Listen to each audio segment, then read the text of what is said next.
नमस्कार. माय महानगरच्या लाईव्हमध्ये मी वैभव पाटील आपलं स्वागत करतो. आपण पाहतोय जिल्हा परिषदेच्या निवडणुकीच्या मतदानाची मतमोजणी ही आज सुरू आहे. सकाळी 10 वाजल्यापासून मतदानाच्या मतमोजणीला सुरुवात झाली असून आता आपण पाहतोय जवळपास 1:15 झालेला आहे. म्हणजे ज्यावेळेला मतदानाची मोजणी सोडली आणि सुरू झाली तेव्हापासून अनेक तास आता उलटलेले आहेत आणि निकाल सुद्धा हळूहळू आता समोर यायला सुरुवात झालेली आहे. खरं तर जिल्हा परिषदेच्या निवडणुका म्हणजे मिनी विधानसभा सुद्धा ग्रामीण भागातील नागरिकांसाठी मानल्या जातात. कारण ग्रामीण भागातील नागरिकांसाठी जिल्हा परिषदेच्या निवडणुका या अत्यंत महत्त्वाच्या मानल्या जातात आणि त्या पार्श्वभूमीवरती या निवडणुका ज्या आहेत त्या पार पडल्या आणि त्यांचा निकाल आता समोर येत आहे. मतांची मोजणी सुद्धा सुरू झालेली आहे. सर्व माहिती आपण लाईव्हच्या माध्यमातून घेणार आहोत. प्रत्येक निकालाची अपडेट ही आपण लाईव्हच्या माध्यमातून जाणून घेत आहोत.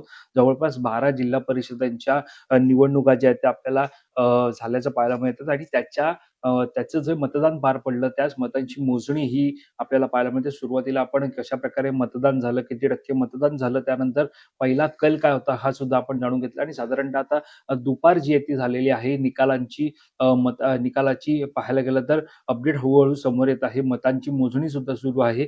सद्यस्थितीत जर आपण पाहायला गेलं तर दुपारच्या सुमारास म्हणजे साधारणतः 1 वाजता सध्या आणि 1 वाजेपर्यंत साधारणतः आपण पाहतोय जी अपडेट समोर येते त्यानुसार भाजप हा सध्या जिल्हा परिषदांमध्ये सर्वाधिक मोठा पक्ष म्हणजे 1 नंबरचा पक्ष पाहायला मिळतोय. त्यानंतर शिवसेना, शिंदे गट आणि त्यानंतर अजित पवार म्हणजे राष्ट्रवादी काँग्रेस, अजित पवार पक्ष यांचा हा राष्ट्रवादी काँग्रेस हा 3ऱ्या क्रमांकाचा पक्ष सध्या पाहायला मिळतोय. याचाच अर्थ आपण पाहतोय सध्या जी निवडणूक पार पडली जिल्हा परिषदेची, या निवडणुकीमध्ये मतदार राजानं महायुतीच्या बाजूने आपला कौल जो आहे तो दिलेला आहे. याच पार्श्वभूमीवरती महाविकास आघाडीला नाकारलेलं आहे. असं असलं तरी अनेक ठिकाणी आपण जर पाहायला गेलं तर महायुतीच्या उमेदवारांना महाविकास आघाडीच्या म्हणजे विरोधातील उमेदवारांनी काटेकी टक्कर दिल्याचं पाहायला मिळत आहे. काही ठिकाणी नातलग सुद्धा निवडणुकीच्या रिंगणात होते. काही ठिकाणी आपला साधारणतः पाहायला गेलं तर नेत्याचा मुलगा असेल, आमदाराचा मुलगा असेल, तो सुद्धा नशीब आजमावत होता.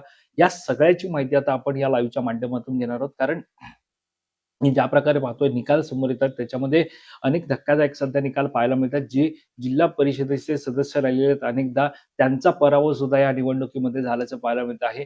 सध्या रत्नागिरी असेल, कोकण असेल, म्हणजे सिंधुदुर्ग असेल या ठिकाणचा जर निकाल पाहिला तर त्या ठिकाणी आपल्याला भाजपचा दबदबा पाहायला मिळतोय. अनेक ठिकाणी भाजपचे जे अनेक उमेदवार आहेत ते सातत्यानं आपल्याला विजयी म्हणजे निकाल जर पाहिला तर विजयी होताना पाहायला मिळतं. त्यामुळे आता दुपारच्या सत्रामध्ये साधारणतः निकाल सद्यस्थितीत काय, कशाप्रकारे निकाल लागतोय, कशाप्रकारे आता आपण पाहतोय की ज्या प्रकारे निकाल समोर येतोय त्यानुसार कसा हा निकाल पुढे जातो हे सुद्धा आपण पाहणार आहोत. सध्या पाहायला गेलं तर धाराशिव जिल्हा परिषदेमध्ये जर पाहायला गेलं तर अर्चना पाटील त्यांचा विजय झालेला आहे. धाराशिवमध्ये धनंजय सावंत त्यांचा सुद्धा विजय झाल्याचं आपण पाहतोय. अनेक निकाल सध्या समोर येत आहेत.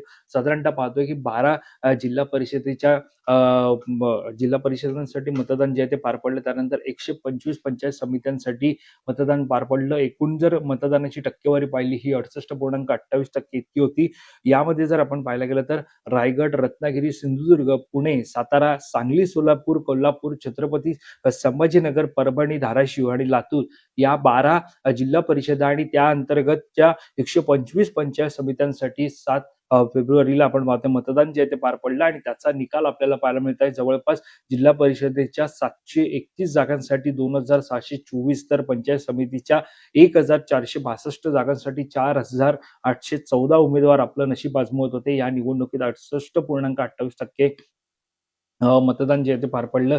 मतदानाची टक्केवारी ही जिल्हानिहाय सुद्धा आपण पाहिलेली आहे. सध्या जो निकाल समोर येतोय त्या निकालाच्या आकडेवारीनुसार जर आपण सद्यस्थितीत पाहायला गेलं तर सध्या आपल्याला पाहायला गेलं तर विजयी उमेदवार पंचायत समिती आणि जिल्हा परिषदेमध्ये जर आपण पाहायला गेलं तर भोर जे पुणे जिल्ह्यामध्ये त्याच्यामध्ये भाजपचे ज्ञानेश्वर पांगरे हे जे आहेत ते आपल्याला विजयी झाल्याचं पाहायला मिळतं. सातारामध्ये सुद्धा भाजपचे राहुल शिंदे हे पाटखंड इथून विजयी झाल्याचं पाहायला मिळतंय. धाराशिवमध्ये शिवसेनेचे अनंत लंगडे जे आहेत ते इटाकूरगड कळंब इथे विजयी झाल्याचं पाहायला मिळतंय. दक्षिण सोलापूर येथे भाजपचे विजय राठोड कासेगाव इथे विजयी झाल्याचं पाहायला मिळतंय. सांगोला येथे शिवसेनेचे दादा लवटे हे विजयी झाल्याचं पाहायला मिळतंय. रायगड येथे राष्ट्रवादीचे अनिल बसवत हे आणि काँग्रेसचे लहू म्हात्रे हे विजयी झाल्याचं पाहायला मिळतंय. दरम्यान म्हणून आता सिंधुदुर्ग येथे भाजपचे राजाराम जाधव हे सुद्धा विजयी झाल्याचं पाहायला मिळत आहे. तर महत्वाचे निकाल आणि धक्कादायक घडामोडी जसं आपण पाहतोय की लाईव्हचं आपलं टायटल जर पाहायला गेलं तर जिल्हा परिषदेचा निकाल हा बाजी पलटवणारा सध्या पाहायला मिळते. कारण अनेक ठिकाणी जे सदस्य जिल्हा परिषदेच्या सदस्य पदावरती निवडून गेले होते, मात्र त्यांचा यंदाच्या निवडणुकीमध्ये पराभव झाल्याचं पाहायला मिळत आहे. मोठा पराभव, मोठ्या मतांच्या फरकानं हा पराभव झाल्याचं पाहायला मिळत आहे. सध्या जर आपण पाहायला गेलं तर महत्वाचे निकाल आणि धक्कादायक घडामोडी या पाहतो. तर सोलापूरमध्ये म्हणजे सोलापूर जिल्ह्यातील माळशिरस येथे आमदार उत्तम जानकर यांचे पुत्र जीवन जानकर यांचा पराभव झालाय. तर राम सातपुते यांच्या पत्नी संस्कृती राम सातपुते यांचा विजय झाल्याचं पाहायला मिळते. अत्यंत धक्कादायक असा हा निकाल आहे. कारण त्या ठिकाणी सातत्यानं साधारणतः पाहायला गेलं तर काटेकी टक्कर ही आपल्याला पाहायला मिळत होती. आणि या सगळ्यामध्ये आपण पाहतोय आमदार उत्तम जानकर हे खरं तर आमदार आहेत आणि त्यांनी पूर्णपणे या ठिकाणी आपली बाजी जी आहे ती पणाला लावली होती. उत्तम जानकर यांचे पुत्र जीवन जानकर यांचा या निवडणुकीत पराभव झाला. तर राम सातपुते यांच्या पत्नी संस्कृती राम सातपुते यांचा विजय झालेला आहे. सांगलीच्या जिल्ह्यातील कडेगाव येथे आमदार विश्वजित कदम यांनी भाजपच्या पृथ्वीराज आणि संग्रामसिंग देशमुख बंधूंना धक्का देत सर्व जागांवर आघाडी मिळवली याचा पाहायला मिळत आहे. तर सिंधुदुर्गमध्ये 7 पैकी 7 जागांवर महायुतीची मुसंडी आपल्याला पाहायला मिळते. भाजपच्या 5 तर शिंदेच्या शिवसेनेच्या 2 जागांवरती आघाडी आणि विजय आपल्याला पाहायला मिळतात. छत्रपती संभाजीनगरमध्ये आघाडी पिछाडी जर पाहायला गेलं तर शिवसेनेच्या आयशा बेगम यांनी विजय मिळवत जिल्ह्यात शिवसेनेचं खातं उघडलेलं आहे. तर लातूर येथे मनसेने रेणापूरमध्ये विजय मिळवत आपलं खातं उघडल्याचं पाहायला मिळत आहे. दरम्यान मुख्य आकडेवारी आणि पक्षनिहाय कल सुद्धा आपण पाहायला गेलं तर महायुतीची मोठी आघाडी ही आपल्याला पाहायला मिळते. एकूण जागांपैकी भाजप 145, शिवसेना 90 आणि राष्ट्रवादी काँग्रेस 82 जागांवरती आघाडीवर असल्याचं सद्यस्थितीत आपल्याला पाहायला मिळत आहे. ही आकडेवारी जी आपण पाहतोय सकाळपासून निकालाचा कल समोर येत आहे, आकडेवारी समोर येत आहे. जिल्हा परिषदेच्या पंचायत समितीच्या मतांची मोजणी सुरू झाली आहे सकाळी 10 वाजल्यापासून. तेव्हापासूनची आकडेवारी ही आपण पाहतोय. कोण आघाडीवर आहे, कोण पिछाडीवर आहे, ही सगळी माहिती आपण लाईव्हच्या माध्यमातून जाणून घेत आहोत. तर कोल्हापूर जिल्ह्यामध्ये महाविकास आघाडीची स्थिती सध्या पाहायला गेली, एकीकडे महायुतीची स्थिती पाहिली, महाविकास आघाडीची स्थिती पाहायला गेलं तर काँग्रेस 29, शिवसेना ठाकरे गट 20 आणि राष्ट्रवादी काँग्रेस शरद पवार पक्ष हा 7 जागांवरती सध्या स्थितीत आघाडीवर असल्याचं पाहायला मिळत आहे. कोल्हापूर या जिल्ह्यात काँग्रेसने आपली पकड मजबूत ठेवत आघाडी घेतली. मात्र सध्या आपण पाहायला गेलं तर कोल्हापूरमध्ये आमदार सतेज पाटील यांना मोठा धक्का बसताना पाहायला मिळत आहे. तिथे सुद्धा बाजी पलटवणारी म्हणजे बदल हा आपल्याला पाहायला मिळतोय. त्यामुळे नेमका आता कशा प्रकारे निकाल समोर येणार हे सुद्धा पाहणं महत्वाचं आहे. सिंधुदुर्गमध्ये जसं आपण पाहायला गेलं तर वैभववाडी पंचायत समितीवर मंत्री नितेश राणेंचं वर्चस्व आपल्याला पाहायला मिळतंय. वैभववाडी पंचायत समितीमध्ये 6 पैकी 6 जागा भारतीय जनता पक्षाने मिळवत क्लीन स्वीप जो इथं दिलेला आहे. भुईबावडा पंचायत समितीमध्ये भाजपचे देवानंद पालंडे विजयी झाले. कळपे पंचायत समितीमध्ये भाजपचे सुवर्णा संसारे या विजयी झालेले आहेत. लोरे पंचायत समितीमध्ये भाजपचे सिद्धेशराव राणे विजयी झालेले आहेत. तर उंबर्डे पंचायत समितीमध्ये भाजपचे साची कोलते या विजयी झालेले आहेत. कोकीसरे पंचायत समितीमध्ये भाजपचे साधना नकाशे बिनविरोध ज्या त्या निवडून आलेल्या आहेत. वैभववाडी पंचायत समितीमध्ये सर्व निकाल जाहीर झाले. यात भाजपने सर्वच्या सर्व जागा जिंकलेल्या आहेत.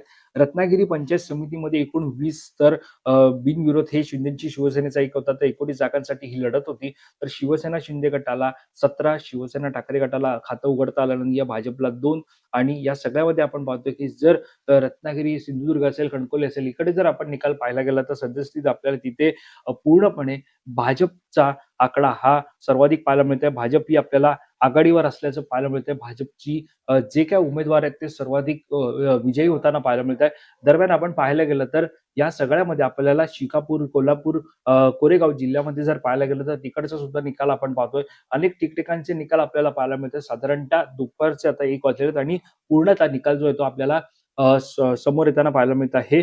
दरम्यान या जसं आपण सुरुवातीला पाहिलं की बाजी पलटवणारे निकाल आहेत, तर सुरुवात आपण करणार आहोत की ज्या निवडणुकीमध्ये नेमकं कोणाचे नातेवाईक होते, कोणाचा मुलगा होता, कोणाची पत्नी होती आणि त्यांचा विजय या निवडणुकीमध्ये झालाय का ते आपण पाहणार आहोत. तर राज्यातील मिनी विधानसभा समजल्या जाणाऱ्या या जिल्हा परिषद आणि पंचायत समितीच्या निवडणुकांचे निकाल हे हळूहळू आता स्पष्ट होताना पाहायला मिळत आहेत. दरम्यान आपण पाहतो की 12 जिल्हा परिषद, 125 पंचायत समित्यांमध्ये निकाल समोर येत आहेत. तर पुणे, सोलापूर, रायगड आणि रत्नागिरी या जिल्ह्यांमध्ये दिग्गजांच्या वारसांनी बाजी मारलेली असं पाहायला मिळतं. कारण तर पुणे असेल, सोलापूर असेल, रायगड असेल आणि रत्नागिरी असेल या ठिकाणी दिग्गज जे आमदार आहेत, नेते मंडळी आहेत त्यांच्या वारसांना म्हणजे त्यांच्या पुत्रांनी असेल जी आपण पाहायला गेलं तर त्यांच्या वारसांनी निवडणूक लढवल्याचं आपल्याला पाहायला मिळत होतं आणि त्यांचा या निवडणुकीचा निकाल आता समोर येत आहे. त्यानुसार जर आपण पाहायला गेलं तर जिल्हा परिषदेच्या निवडणुकीत प्रस्थापित नेत्यांच्या कुटुंबातील सदस्यांनी आपलं वर्चस्व कायम राखल्याचं पाहायला मिळत आहे. कुटुंबातील अनेक सदस्यांना या निवडणुकीमध्ये उमेदवारी देत त्यांना संधी जी आहे ती देण्यात आली होती. पुणे, सोलापूर, परभणी आणि रत्नागिरी या जिल्ह्यात सत्ताधारी महायुती आणि विरोधी महाविकास आघाडी यांच्या अटीतटीची लढत जी आहे ती पाहायला मिळत होती. या वारसांमध्ये असेल किंवा कुटुंबातील सदस्यांतील जे ज्यांना उमेदवारी दिली होती त्या निवडणुकीमध्ये आपण पाहतोय काटेकी टक्कर ही अनेक ठिकाणी पाहायला मिळते. साधारणतः पाहतोय जसजसा निकाल समोर येतोय त्यानुसार जर आपण पाहायला गेलं तर पुणे जिल्ह्यातील आंबेगाव मतदारसंघात माजी मंत्री दिलीप वळसे पाटील यांची प्रतिष्ठा पणाला लागली होती. पराभव पारगाव जरकावडी गटातून त्यांचे पुतणे विवेक वळसे पाटील यांनी तिसऱ्या फेरी अखेर 2130 मतांची निर्णायक आघाडी घेत विजयावर शिक्कामोर्तब केला. त्यानंतर दुसरीकडे पुरंदर तालुक्यातील माजी आमदार बापूसाहेब पठारे यांची कन्या रुपाली झेंडे यांनी राष्ट्रवादी काँग्रेसच्या तिकिटावर विजय संपादन केला. विशेष म्हणजे पुरंदरमध्ये राष्ट्रवादीचे दोन्ही पंचायत समिती सदस्यही विजयी झालेले आहेत. त्यामुळे पुरंदर तालुक्यावर पक्षाची पकड म्हणजे राष्ट्रवादीच्या पक्षाची पकड ही आपल्याला मजबूत झाल्याचं पाहायला मिळत आहे. तर माढ्यात तानाजी सावंतांच्या पुतळ्याचा मोठा विजय झाल्याचं पाहायला मिळतं. त्यानुसार सोलापूर जिल्ह्यातील माढा तालुक्यातील मानेगाव जिल्हा परिषद गटाकडे सर्वांचं लक्ष लागलं होतं. तिथे माजी मंत्री तानाजी सावंत यांचे पुतणे आणि शिवाजीराव सावंत यांचे पुत्र पृथ्वीराज सावंत यांनी भाजपच्या तिकिटावर निवडणूक लढवली होती. पृथ्वीराज सावंत यांनी 6,800 मतांच्या विक्रमी मताधिक्यानं प्रतिस्पर्ध्याचा पराभव करत दणदणीत विजय जो तो मिळवलेला आहे. तसंच सोलापूर जिल्ह्यातच एकंदरीत पाहायला गेलं तर ही कुटुंबातील असेल किंवा ज्या प्रकारे कुटुंबातील सदस्यांना ज्या प्रकारे तिकीट देण्यात आलेली आहे त्यानुसार ही अटीतटीची लढत आपल्याला पाहायला मिळते. त्यानुसार सोलापूर जिल्ह्यातच भाजपचे नेते राम सातपुते यांच्या पत्नी संस्कृती सातपुते यांनीही जिल्हा परिषद निवडणुकीत विजय मिळवत राजकीय क्षेत्रात यशस्वी पदार्पण केल्याचं पाहायला मिळत आहे. कोकणात भास्कर जाधव आणि गोगावलेंचा वारसा म्हणजे भरत गोगावले यांच्या सुद्धा वारसा त्यांचे पुत्र सुद्धा निवडणुकीच्या रिंगणात होते. त्यांचा निकाल काय लागला आपण पाहतोय. त्यानुसार रत्नागिरी जिल्ह्यातील गुहागर विधानसभा मतदारसंघातील आजगोली जिल्हा परिषद गटात आमदार भास्कर जाधव यांचे पुत्र विक्रांत जाधव यांनी पहिल्या फेरीपासूनच 571 मतांची आघाडी घेत विजयाकडे कूच केले. त्यांचा विजय सुद्धा झाल्याची माहिती समोर येत आहे. तर रायगडमध्ये आमदार भरत गोगावले यांचे चिरंजीव विकास गोगावले यांनीही प्रतिस्पर्धीला झूळ चालत मोठा विजय जो आहे तो मिळवलेला आहे. अशा प्रकारे आपण पाहतोय की एकंदरीत कुटुंबातील सदस्य असतील किंवा जे वारसे आहेत त्यांना या जिल्हा परिषद पंचायत समितीच्या निवडणुकीला त्यांना संधी देण्यात आली होती आणि त्यांनी या निवडणुकीमध्ये विजय मिळवलेला आहे. त्यांच्या बाजूनं मतदारांनी कौल जो आहे तो दिलेला आहे. यानंतर पाहायला गेलं तर अनेक ठिकाणी आपल्याला काटेकी टक्कर पाहायला मिळते. मतांचा फरक हा काही ठिकाणी 200 आहे, काही ठिकाणी 500 आहे, तर काही ठिकाणी एका मताच्या फरकाने सुद्धा विजय झाल्याचं पाहायला मिळतं आणि ती अपडेट आपण जाणून घेणार आहोत. साधारणतः आपण पाहतोय की ज्या निवडणुका सुरू आहेत त्यामध्ये भाजपच्या निहाल कांजी यांनी 3,188 मतं मिळाली आहेत. मात्र अमर समुद्रे यांना 3,187 मतं मिळाली असून त्यांनी एका मताने भाजपच्या उमेदवाराचा पराभव केलेला आहे. दरम्यान ही आपण आता अपडेट जी आहे ती जाणून घेणार. धाराशिव मधल्या डोकी पंचायत समिती गणातून शिवसेना ठाकरे गटाचे अमर समुद्रे विजयी झालेले आहेत. ठाकरेंच्या शिवसेनेचे अमर समुद्रे हे फक्त एका मताने विजयी झालेले आहेत. अमर समुद्रे यांना 3,187 मतं मिळाली असून त्यांनी एका मताने भाजपच्या उमेदवाराचा पराभव जो आहे तो या निवडणुकीमध्ये केलेला आहे. भाजपकडून आपण पाहतोय की ज्या निवडणुका ज्या आता सुरू होत्या भाजपकडून अमर समुद्रे यांच्या विरोधामध्ये जर पाहायला गेलं तर भाजपचे निहाल काझी यांनी निवडणूक लढवली होती आणि त्यांना या निवडणुकीमध्ये 3,186 मतं जी आहेत ती मिळाली आहेत. अवघ्या एका मताच्या फरकानं त्यांनी या म्हणजे ठाकरेंच्या उमेदवारानं भाजपच्या उमेदवाराचा एका मताच्या फरकानं पराभूत जो आहे तो केलेला आहे. मतमोजणी अखेरच्या टप्प्यात दोन्ही उमेदवारांनी साधारणतः पाहायला गेलं तर नेमका विजय कोणाच्या बाजूने जातो हा असा निकाल सध्या काटेकी टक्कर ही आपल्याला पाहायला मिळत होती. मात्र ठाकरेंच्या शिवसेनेच्या उमेदवारानं एका मताच्या फरकानं भाजपच्या उमेदवाराचा पराभव जो आहे तो केलेला आहे. यानंतर आपण पाहायला गेलं तर अनेक ठिकाणी आपल्याला निकाल जे आहेत ते सातत्यानं पाहायला मिळत आहेत. मग रायगड असेल, सोलापूर असेल, कोल्हापूर असेल, या ठिकाणचा निकाल काय तो सुद्धा आपण पाहणार आहोत. सद्यस्थितीत पाहायला गेलं तर सर्वांचं लक्ष लागलेलं होतं ते म्हणजे कोल्हापूर असेल, सोलापूर असेल आणि रायगड असेल. कारण या ठिकाणी साधारणतः पाहायला गेलं तर कारण या ठिकाणी मोठी काटेकी टक्कर ही आपल्याला पाहायला मिळत होती. जसं आपण पाहतोय की कोल्हापूरचा निकाल आपण पाहिला. सोलापूरमध्ये जर पाहायला गेलं तर महत्त्वपूर्ण लढत आपल्याला पाहायला मिळत आहे. सध्या परभणीमध्ये सुद्धा महत्वपूर्ण लढत जी आहे ती आपल्याला पाहायला मिळते. कोल्हापूर, सोलापूर असेल आणि रायगड असेल याचा निकाल आपण जाणून घेऊया. तत्पूर्वी आपण पाहतोय की रायगड जिल्हा परिषद धैर्यशील पाटलांच्या पत्नी निलिमा पाटलांचा पराभव जो आहे झाल्याची माहिती समोर येत आहे. रायगडचा आपण निकाल पाहतोय. संभाजीनगरमध्ये एकही जागा जिंकण्यात भाजपला अपयश नाही आहे. तर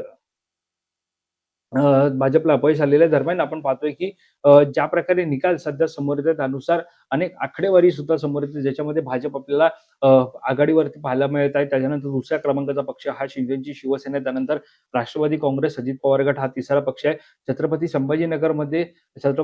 संभाजीनगर जिल्हा परिषदेमध्ये पाहायला गेलं तर आकडेवारी सुद्धा आपण पाहतोय जी सध्या भाजप आघाडीवर पाहायला मिळते. दरम्यान या ठिकाणी पाहायला गेलं तर कारेगाव, कान्नूर, मेसाई गणातून निर्मला यांचा कुठेतरी आपण पाहतोय या निर्मला नवलेंचा हा पुण्यातील पराभव झाल्याचं पाहायला मिळत आहे. रत्नागिरी जिल्हा परिषदेमध्ये सध्या पाहायला गेलं तर शिंदेच्या शिवसेनेला सर्वाधिक जागा पाहायला मिळत आहे. भाजप 16 तर काँग्रेसच्या खात्यात 14 जागा या सोलापूरमध्ये आपल्याला साधारणतः पाहायला गेलं तर निवडणुका पाहायला मिळते. अजित पवारांच्या राष्ट्रवादीला 9 जागा या सांगलीमध्ये जर पाहायला गेलं तर निवडणूक पाहायला मिळते. लातूरमध्ये भाजप काँग्रेसमध्ये काटेकी टक्कर सुद्धा पाहायला मिळत आहे. अनेक निकाल सध्या समोर येत आहेत. सिंधुदुर्गात भाजपचे 19 तर शिवसेनेचे 8 उमेदवार विजयी झालेले आहेत. पंचायत समितीमध्ये ही खरं तर शिवसेना आणि भाजपमध्ये काटेकी टक्कर ही आपल्याला पाहायला मिळत आहे. दरम्यान अजित पवारांच्या राष्ट्रवादीला 9 जागा पाहायला मिळत आहेत. सिंधुदुर्गामध्ये भाजपचे 19, शिंदेच्या शिवसेनेचे 8 असं आपण एकंदरीत पाहायला गेलं तर ही लढाई पाहायला मिळते. कान्नूर मेसाई गणातून निर्मला नवलेंचा पराभव सुद्धा झाल्याचं पाहायला मिळतं. पुण्यातील ही अपडेट आपण जाणून घेतोय. विविध अपडेट, विविध घडामोडी. रत्नागिरीमध्ये मनसेनं खातं उघडल्याचं पाहायला मिळत आहे. गुहागरमध्ये मनसेनं खातं उघडलेलं आहे. खासदार ओमराजेंनी गावकीपेक्षा भावकीवर लक्ष देत भावजाईला निवडून आणल्याचं पाहायला मिळत आहे. जसं आपण नातलगांचे निर्णय पाहिले. तेरमध्ये पराभूत उमेदवार सक्षणा सलगर यांचा आपण पाहायला गेलं तर निकाल सध्या समोर आहे. कोल्हापूरमध्ये साधारणतः पाहायला गेलं तर काँग्रेसला सुद्धा डिवचण्याचा प्रयत्न वाटतं. कारण कोल्हापूरमध्ये काँग्रेसचं वर्चस्व होतं. मात्र त्या ठिकाणी भाजपचा आता विजय आपल्याला पाहायला मिळत आहे. भाजपचा वरचढ ठरताना पाहायला मिळत आहे. सक्षणा सलगर यांचा पाहायला गेलं तर तेरमध्ये त्यांनी सुद्धा या सगळ्यावरती टीका करताना पाहायला मिळत आहे. साधारणतः डिवचण्याचा प्रयत्न हा शिवसेना असेल, भाजप असेल, महायुती एकंदरीत सर्वत्रोपरी आपल्याला अनेक ठिकाणी त्यांचा निकाल जो आहे तो वरचढ ठरताना पाहायला मिळतो. मात्र त्या ठिकाणी वर्चस्व होतं. अशा ठिकाणी काँग्रेस असेल जे कोल्हापूरमध्ये होतं त्यांना मात्र या ठिकाणी सातत्यानं पाहतोय की मोठा धक्का बसताना पाहायला मिळत आहे. दरम्यान दुपारी साधारणतः निकाल जे आहेत ते साधारणतः आपल्याला समोर येताना पाहायला मिळतंय. अजूनही निकाल जे आहेत ते बरेच बाकी आहेत. मात्र एकंदरीत संपूर्ण निकालाच्या हाती सध्या जे निकाल हाती समोर आलेले आहेत त्यांच्यानुसार जर पाहायला गेलं तर सद्यस्थितीत आपल्याला भाजप ही आघाडीवरती पाहायला मिळत आहे. त्यांच्यानंतर दुसऱ्या क्रमांकाचा पक्ष हा शिवसेना शिंदे पाहायला मिळतोय. तिसऱ्या क्रमांकाचा पक्ष हा आपल्याला राष्ट्रवादी काँग्रेस, अजित पवार गट पाहायला मिळत आहे. मात्र सध्या जर आपण बोलायचं झालं राष्ट्रवादी काँग्रेस शरद पवार पक्ष असेल, त्यानंतर ठाकरेंची शिवसेना असेल, त्यानंतर साधारणतः काँग्रेस असेल, यांना अनेक ठिकाणी हवा तसा विजय मिळवता आलेला नाहीये. अनेक ठिकाणी त्यांना पाहिजे तसं मतदारांनी मतदान जे आहे ते त्यांच्या पारड्यात टाकलेलं नाहीये. महायुतीला अनेक ठिकाणी आपण पाहतोय स्वीकारल्याचं पाहायला मिळतंय. मात्र सद्यस्थितीत आपण पाहायला गेलं तर ज्या ठिकाणी म्हणजे जिथे वर्चस्व काँग्रेसचं असेल, ज्या ठिकाणी वर्चस्व हे राष्ट्रवादी काँग्रेस शरदचंद्र पवार पक्षाचं असेल, त्या ठिकाणचे निकाल सध्या बदलताना आपल्याला पाहायला मिळतात. दरम्यान संपूर्ण आतापर्यंतच्या निकालाची माहिती ही आपण जाणून घेतलेली आहे. यानंतर आपण अंतिम निकाल नेमका कशा प्रकारे लागलाय या सगळ्याची माहिती जाणून घेणार आहोत. दरम्यान या संदर्भातली अधिकची माहिती जाणून घेण्यासाठी तुम्ही माय महानगर लाईव्हला सबस्क्राईब करायला विसरू नका. धन्यवाद.